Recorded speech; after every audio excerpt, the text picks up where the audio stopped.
Major funding for this program was provided by Friends of Iowa Public Television.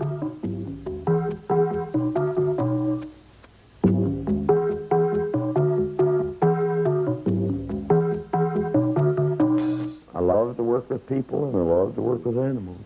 I just haven't figured out yet how old a person has to get to retire.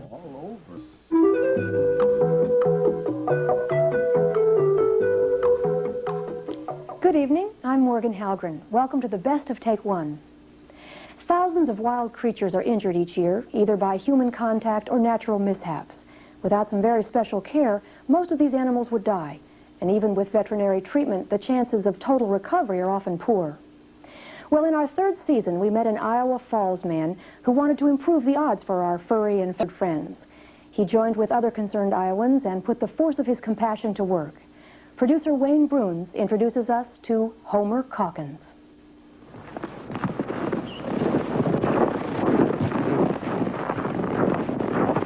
It's early morning, and Homer Calkins is already busy at work feeding his 50-odd birds and seeing that every one of them is comfortable.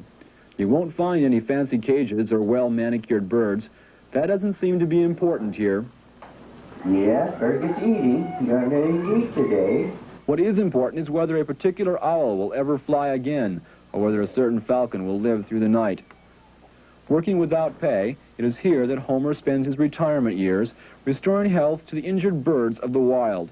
We get them in every year. We get in birds that have been shot, birds that are not a game bird, the hawks and the owls, songbirds. We still get them. There's always quite an influx at the two migration times, in other words, spring and the fall, because we have birds coming in who aren't native to this part, and they always seem to get into trouble of some kind. Lots of the migrations take place at night. These birds are flying through an area that they're not familiar with, and they run into towers, into buildings. Oh, man. You just eat a lot, don't you? Yes, you Homer is able to save about 40% of the birds the State Conservation Commission and concerned neighbors give him. Many of the birds, though, are very near death by the time they reach Homer's door. Through the volunteer help of local veterinarians and biology students from the Ellsworth Community College, Homer tries to save the lives of his injured birds. We give them the best care we can until the last minute. In other words, we try our best to save it any way we can. I've never destroyed a live bird just because I didn't think it had a chance. There's nothing that pleases me more, of course, than to be able to release a bird that's been injured. But there is many a bird that will never be able to be released, either because it was illegally kept as a pet and eventually grew dependent on humans, or as in the case of this hawk, that because of its injury would not be able to survive in the wild. Now, these birds are amazing in that wing was broken in the wild, and it healed in the wild before they brought the bird here. In addition to his work with injured birds, Homer maintains a collection of wild game and exotic birds for study. Homer donated the 50 acres of land on which the bird sanctuary rests. In turn, the Ellsworth Community College Board of Trustees financially furnishes and maintains the premises. The center is open to anyone free of charge from dawn to dusk. Some of the more frequent visitors include classes from the nearby Ellsworth College. You girls will notice what beautiful eyelashes they have. They're noted for that, evidently. It's a culmination of 40 or 50 years of dreaming. Sure. Come on down. That's the boy. There you go. There he is. Oh, what a big boy. People are encouraged to come, and we try to promote a study of some kind for all groups. In other words, the preschoolers clear on up through to the senior citizens. Come out again, class, when it's nicer weather. Okay. When the day nears an end and everyone goes home, Homer still has work to do. There are still birds to feed and pens to check. Homer's daughter has started to help with some of the chores, but the job still takes most of the day. But Homer doesn't seem to mind. Every one of them is just an individual as you are. Every one of them has a characteristic that at times intrigues you to watch that characteristic develop and be used. You getting up to eat? You are? Yeah, that's nice. Yeah, pretty cold though, wasn't it? Yes. Well, you go back there. There's Robert clear out there at the end.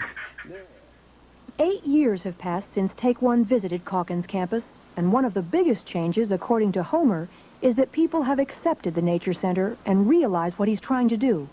We are trying to bring this education to all age groups.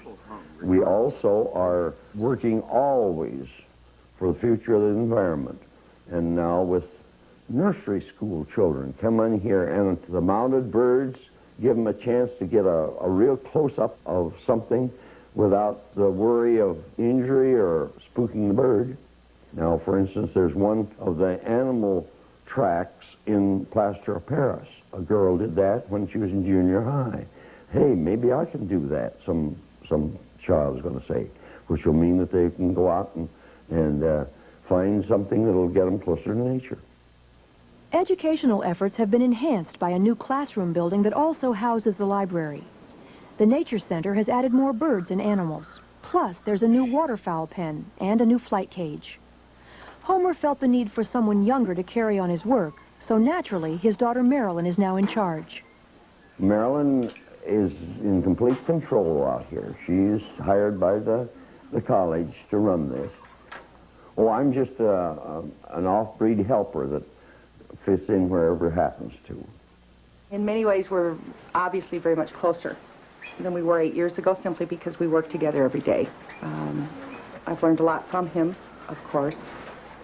Our vision may not be exactly the same for Calkins campus, but our determination to make it succeed, I think, are pretty much the same. And you don't work 7 days a week at something unless you care. None of the birds and animals that we have taken care of and been able to release back into the wild are going to make a big difference to that species. But because we've been able to care for them, we've learned, and other people have been able to learn about wildlife in general. Learn to appreciate it more, if nothing else, and the uniqueness of it. A talking crow named Poe helps Marilyn educate children by allowing them to get close to one of nature's most intelligent birds. Hello. Well, hello. Children are being introduced in a way that I wasn't as a child to the out of doors. But right here in Hardin County is enough that if I would start trying to learn about it and study it, I could spend the rest of my life studying. The main idea behind Calkins campus is hands-on education, which relates directly to this class in the Conservation Technology program at Ellsworth Community College. Several times a year, these students help with maintenance, and today they're repairing the flight pen damaged in a storm. Inside, they discuss the future plans for Calkins campus. Half the funds have been raised for an interpretive center housing classrooms and a museum. The longer I'm in this, the more I realize that it's always a learning proposition. We never know all of the answers, and we're always finding new things. And this is what makes it exciting, of course. I love to work with people, and I love to work with animals. I just haven't figured out yet how old a person has to get to retire. When we gave this to college, I told the trustees, warned them that the Calkins were noted for longevity of life, and I'd be looking over their shoulder for quite a while. I don't know whether they believed me or not, but this is something that I would really like to pass on to people. That you can't hate your fellow man and get anywhere, and you sure as world can't destroy nature and have a balance.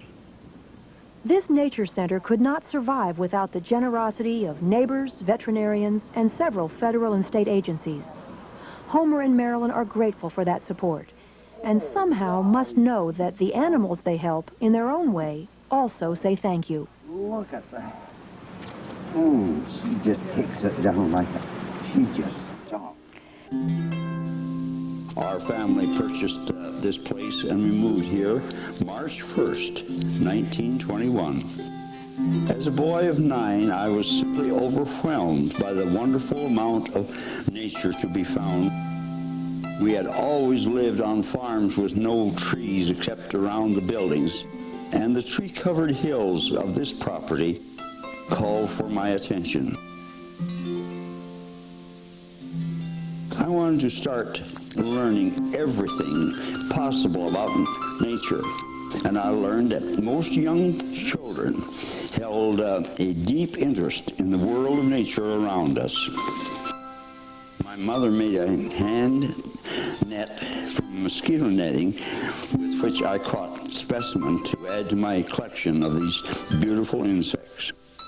When September of 1929 rolled around, I was a member of the first freshman class of Ellsworth Junior College in Iowa Falls. One of the first classes that I enrolled in was that of zoology, which was taught by Professor Sheridan R. Jones. This course gave me the opportunity to work closely with this instructor whom I had idolized for years. Because of my background of years of interest and study of our local nature, I was able to carry on the work of the college course and assist the other members of the class in completing assignments. Now, there's one thing that I do hope, and that's one of the plans that I have for this area right from the first. And that is that we can teach people, and this means all ages, but especially young people. We can teach young people that the maker of this earth did not make the earth with the idea that man was going to destroy it just for his own sake. The new learning center that is being built out here is far above anything that we had even hoped for. And we have so many people to thank for helping to provide the funds to build this. Now what we want people to realize is that this is for everyone. We want the nature and the land and the property of the soil to be foremost in the study that goes through the Learning Center. As this will soon be open for use, we hope that everyone will be able to join in and enjoy it and take advantage of it.